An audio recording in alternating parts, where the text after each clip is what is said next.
নমস্কার বন্ধুরা, বৃষ্টি রান্নাঘরে আবার একটা খুব সুন্দর হেলদি খাবার নিয়ে আপনাদের কাছে চলে আসলাম। কাছে দূরে যে যেখান থেকে আমার ভিডিওটি দেখছেন, আশা করি সবাই ভালো আছেন, সুস্থ আছেন। প্রতিদিনকার লাইফে খাবারকে একটুখানি ঘুরিয়ে ফিরিয়ে খাওয়া, তারও সাথে সাথে শরীরটাকে একদম ঝরঝরে রাখা, এবং আজকে যে রেসিপিটা করে দেখাবো বোধহয় এর আগে আপনারা এইভাবে কখনো রেসিপি খাননি। তো চলুন, এত সুন্দর হেলদি তার সাথে সাথে একদম সিম্পল একটা রেসিপি কিভাবে আমি তৈরি করলাম একবার আমি আপনাদের সাথে শেয়ার করি। আপনারা প্রতিদিনকার লাইফে সুজিকে হয়তো বিভিন্নভাবে ব্যবহার করেন, ফুলকপি আপনারা এই সিজনে খুব বেশি পরিমাণে খাবেন, তার সাথে ঘুগনির মটর আমি নিয়ে নিয়েছি, যেটা দিয়ে অসাধারণ স্বাদের একটা রেসিপি আজকে আমি করে দেখাবো। তার জন্য যতটা পরিমাণে সুজি নেবেন ঠিক ততটা পরিমাণেই কিন্তু জল নিতে হবে। তার মধ্যে সামান্য একটুখানি নুন দিয়ে এটাকে খুব ভালো করে মিশ্রণটাকে এরকমভাবে মিশিয়ে নিয়ে একটা সাইডে আমি সরিয়ে রাখলাম। ঘরে থাকা কিছু তেজপাতা, কিছু তেজপাতা আমি এখানে ব্যবহার করছি, আর ব্যবহার করছি টুথপিক। প্রথমে আমি তেজপাতাটাকে এরকম একটা ভাঁজ দিয়ে নিলাম। ভাঁজটা দেওয়ার পরে ভালো করে খেয়াল করবেন এর ভেতরে যাতে কোনো রকমের কোনো ছিদ্র না থাকে। তো এইরকমভাবে এটাকে কিন্তু সেটটা তৈরি করে নিতে হবে। জাস্ট হাত দিয়ে এরকমভাবে একটুখানি ঘুরিয়ে ঘুরিয়েই কিন্তু, এবং টুথপিক দিয়ে এটাকে আমি সুন্দর করে আটকে দিলাম। ভালো করে লক্ষ্য করুন, দেখুন পাতাটার ভেতরে কিন্তু এক বিন্দু কোনো ছিদ্র নেই। আরেকটা পাতাকে আমি দেখিয়ে দিচ্ছি, জাস্ট এটাকে এরকমভাবে ফোল্ড করব। ফোল্ড করে ভেতরের অংশটাকে, নিচের দিকটাকে একটুখানি চাপ দিয়ে এটার যে নিচের অংশে যে ছিদ্রটা হয় সেটাকে পুরোপুরি আমি বন্ধ করে দিয়ে একটা টুথপিক দিয়ে এটার পাতাটাকে কিন্তু এরকমভাবে আমি সেট করে দিলাম। মানে একদম এটা রেডি হয়ে গেল। তো এরকমভাবে প্রত্যেকটা পাতাকে আমি খুব সুন্দরভাবে সেট করে দিলাম এবং এইরকমভাবে কিন্তু তৈরি হয়ে গেল। এবারে যেটা করব, তো চলুন এবারে আমি কড়ার এখানে চলে যাই। কড়া আমি বসিয়ে দিয়েছি, তার মধ্যে আমি 1 টেবিল স্পুন মতো তেল দিয়ে দিলাম। এর থেকে বেশি তেল দেওয়ার দরকার নেই। তেলটা একটুখানি গরম হয়ে গেলে এখানে আমি যেটা ব্যবহার করব সেটা হচ্ছে আদা। নর্মালি একটু বড় বাজারে যদি আপনারা খোঁজ করেন খুব সহজেই পেয়ে যাবেন। আদাটাকে এরকমভাবে একটুখানি গ্রেট করে নেব। গ্রেট করে নিয়ে আমার মোটামুটি 1 চা চামচ মতো হয়েছে। আদাটাকে খুব ভালো করে একটুখানি ভাজা ভাজা মতো করে নেব। আদার গন্ধ আর আমচুরের টেস্ট এই দুটো মিলিয়েই কিন্তু আজকে এটা খুব সুন্দরভাবে তৈরি হবে। তো এরকমভাবে দেখুন আদাটাকে একটুখানি ভাজা হয়ে গেলে আমি এর মধ্যে একটুখানি টমেটো দিয়ে দিলাম। টমেটো দিয়ে এটাকে আবারও খুব ভালো করে নাড়াচাড়া করে নেব। একদম টমেটোটাকে নরম করে নেব, একদম খুব সুন্দরভাবে তার সাথে সাথে ভাজা করে নেব। যখন এই দুটো ভাজা হয়ে গেল আমি সেদ্ধ করা ফুলকপি এর মধ্যে দিয়ে দিলাম। শুধু ফুলটাই নিয়েছি, এর ডাঁটিটা আমি একদমই বাদ দিয়ে দিয়েছি, একদম মুখ থেকে এই ডাঁটিটা আমি বাদ দিয়ে দিয়েছি। এইরকমভাবে ফুলটাকেই শুধু ব্যবহার করলাম। এরকমভাবে বারবার নাড়াচাড়া করে নিয়ে খুব ভালো করে এটাকে নাড়াচাড়া করে নিচ্ছে, ভাজা ভাজা মতো করে নেব।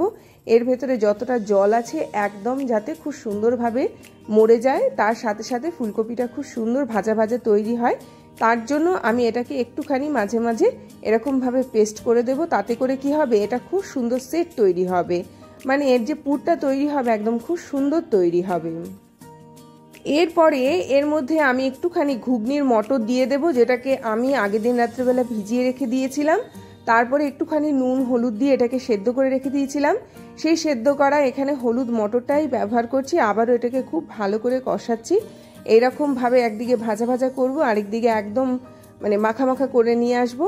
এরকমভাবে এটা তৈরি করতে হবে। এবার এর মধ্যে মশলা দিচ্ছি, সামান্য একটুখানি গোলমরিচের গুঁড়ো, একটু আমচুর পাউডার, একটুখানি লাল লঙ্কা গুঁড়ো, একটুখানি কাঁচা লঙ্কা। এটা একটুখানি ঝাল ঝাল হবে, যতটা পারবেন ঝাল দেওয়ার চেষ্টা করবেন যাতে করে এটা বেশি মুখরোচক লাগে।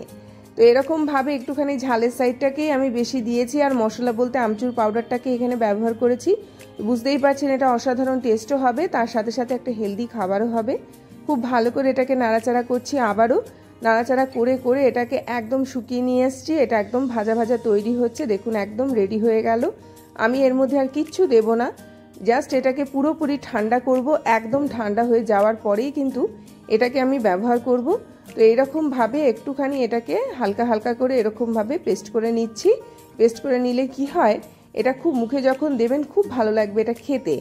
এইবারে এটাকে একদম আলাদা সরিয়ে রাখছি এবং এটাকে পুরোপুরি আমি মানে গ্যাসটা অফ করে দিয়ে এটাকে ঠান্ডা করে নিচ্ছি। এরই মাঝখানে বলে রাখি, যদি আমার চ্যানেলটিকে আপনাদের ভালো লেগে থাকে অবশ্যই চ্যানেলটিকে সাবস্ক্রাইব করবেন, আর এই ভিডিওগুলো পেতে গেলে অবশ্যই নোটিফিকেশনটাকে অন করে রাখবেন, আর যত পারবেন শেয়ার করবেন যাতে করে সবার কাছে এগুলো পৌঁছে যায়। খুব ভালো ভালো হেলদি খাবার।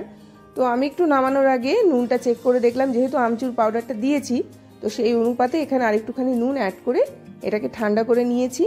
এবার অপর দিকে যে সুজিটাকে আমি ভিজিয়ে রেখে দিয়েছিলাম তার মধ্যে এই পুরটা আমি দিয়ে দিলাম। গরম অবস্থায় নয়, ঠান্ডা হয়ে যাওয়ার পরেই আমি এখানে ব্যবহার করেছি। এবার এটাকে খুব ভালো করে সুজির সঙ্গে এরকমভাবে মিক্সড করে নেব। একদম নতুন রেসিপিতে নতুন খাবার অবশ্যই বাড়িতে তৈরি করবেন, সবাই মিলে খান। এটা এতটাই সুস্বাদু যে যত খাবেন ততই ভালো লাগবে খেতে। তো আমার সুজিটা একদম দেখুন সেট তৈরি হয়ে গেল।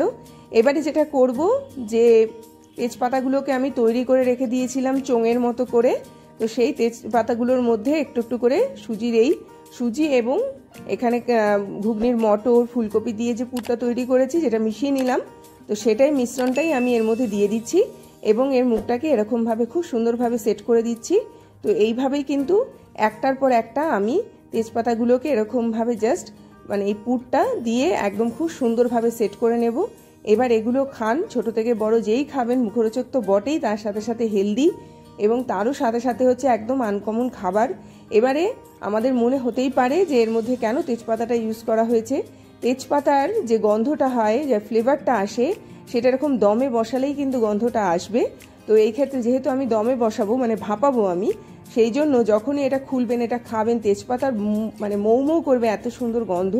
তারও সাথে সাথে এই ধরনের পাতার থেকে যে ফ্লেভারগুলো আমাদের শরীরের ভেতরে ঢোকে না, শরীরের নানা ধরনের রোগ শোকগুলোকে কিন্তু অজান্তেই ওরা খুব সুন্দরভাবে টেক কেয়ার করে, সরিয়ে দেয়, শরীরটাকে একদম খুব সুন্দর ঝরঝরে রাখে। যারা ডায়েট করছেন, যারা ধরুন ভেতরে খুব সুন্দর মানে সুবাস নিতে চান খাবারের মাধ্যমে, তার সাথে সাথে যারা খুব হেলদি খাবার পছন্দ করেন তারা অবশ্যই এটা তৈরি করবেন। মোটামুটি আমি 15 মিনিটের জন্য রেখে দিয়েছিলাম, 15 মিনিট বাদে ঢাকনা খুলে নিলাম, ঠান্ডা হতে দেবো পুরোপুরি আরও 15-20 মিনিটের জন্য। একদম যখন ঠান্ডা হয়ে যাবে এবারে পাতাগুলোকে জাস্ট খুলে নেব এবং এর সাথে আপনারা খুব ভালো হয় যদি একটু মধু দিয়ে খেতে পারেন, আরও বেশি হেলদি। তো অবশ্যই এরকমভাবে খাবেন, একটু ড্রাই ফ্রুট নিলেন, একটু মধু দিলেন, একটা ডিমের পোঁচ বা ডিম সেদ্ধ করে নিলেন, তার সাথে সাথে এগুলো খান। এগুলো সকালের জন্য একটা খুব ভালো হেলদি খাবার। সারাদিন খেলেও মেদও বাড়বে না, ভুঁড়িও হবে না, তার সাথে সাথে শরীরটা কিন্তু একটা আলাদা খাবার পাবে যেটা শরীরের জন্য খুব হেলদি। তেজপাতার যে খুব সুন্দর গন্ধ বেরাবে যখনই ঢাকনাটা খুলবেন, তেজপাতার এত অপরূপ গন্ধ বেরাবে, যতবার এগুলো খাবেন খুব সুন্দর তেজপাতার গন্ধটা শরীরের ভেতরে ঢুকবে, যেটা শরীরের জন্য খুব ভালো আকারে হেলদি। তো এইভাবেই তৈরি করবেন একটা খুব সুন্দর নতুন খাবার। এই বলে আজকের মতো বিদায় নিচ্ছি, আবার আসবো একটা খুব সুন্দর ভিডিও নিয়ে। ততক্ষণ সবাই ভালো থাকুন, সুস্থ থাকুন, দেখতে থাকুন বৃষ্টি রান্নাঘরে। একটাকে ভেঙে দেখিয়ে দিচ্ছি, অসাধারণ খেতে, অবশ্যই বাড়িতে ট্রাই করবেন। আসলাম তাহলে।